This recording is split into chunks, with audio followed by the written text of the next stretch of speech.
Monolog Koruptor Budiman karya Agus Nur oleh Muhammad Tigana 12 F1. Tolong tangkap saya. Apa tidak salah? Saya ingin jadi koruptor yang baik dan benar. Saya hanya ingin memberi contoh kepada rekan-rekan koruptor yang lain. Tak baik melarikan diri. Mending duduk tenang di pengadilan. Kita gak bakal diperlakukan macam maling ayam. Ya palingan ditanya sedikit basa-basi, terus minta bagian hasil korupsi. Gak ada salahnya. Gak ada salahnya, gak ada ruginya bila kita bagi-bagi rezeki sama hakim, jaksa, dan polisi. Anggap saja zakat buat mereka. Tuh uangnya bukan punya kita juga.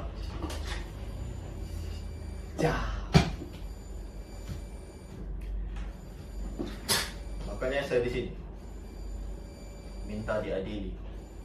Saya tidak ingin membantah.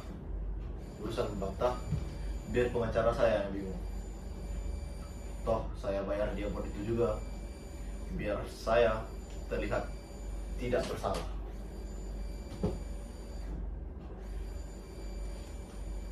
Saya hanya ingin meluruskan kesalahpahaman dalam masyarakat yang menyatakan koruptor macam saya benalu bangsa tak guna. Padahal koruptor macam saya lah yang jelas aset bangsa. Kamilah yang menggerakkan roda pembangunan. Dengan korupsi, uang jadi terdistribusi, terjadi pemerataan. Seperti pembangunan, korupsi juga terjadi di segala bidang. Kalau korupsi pun, kami tak pernah menikmati untuk diri kami sendiri. Kami juga ikut menyumbang pembangunan rumah ibadah, menyantuni anak yatim, membantu korban bencana, iuran 17-an, menyokong olahraga. Banyak. Karena sebagai koruptor yang baik, kami tahu cara mengelabuhi. Dengan berbuat baik, kami jadi dihormati. Duduk di depan bila ada hajatan, jadi juru bicara di pengajian.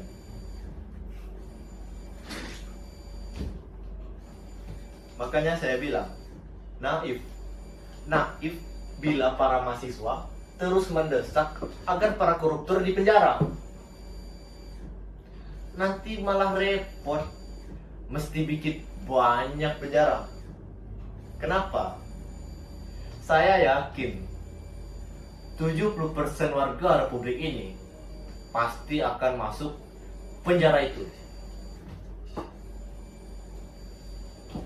Tidakkah itu hanya akan menghamburkan anggaran belanja negara?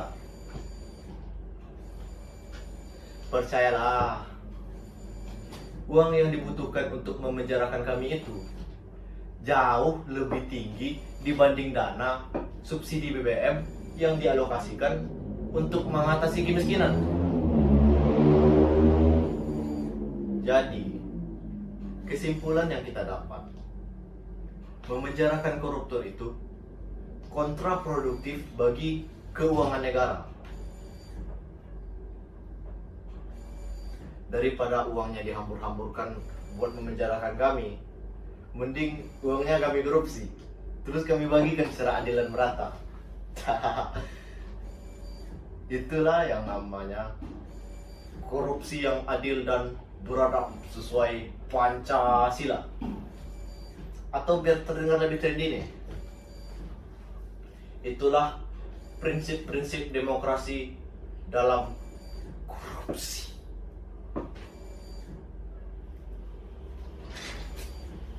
Sesuai Trias Politika,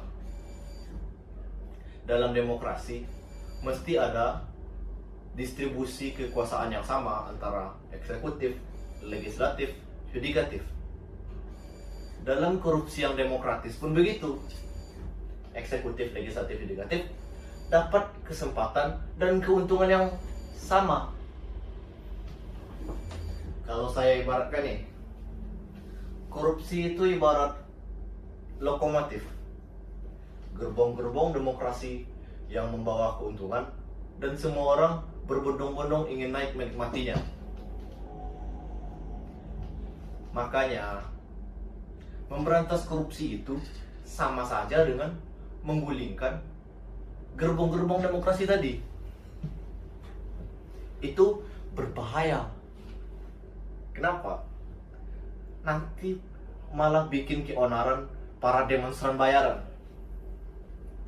Sebagai koruptor yang baik, saya tidak ingin itu terjadi. Saya koruptor cinta damai.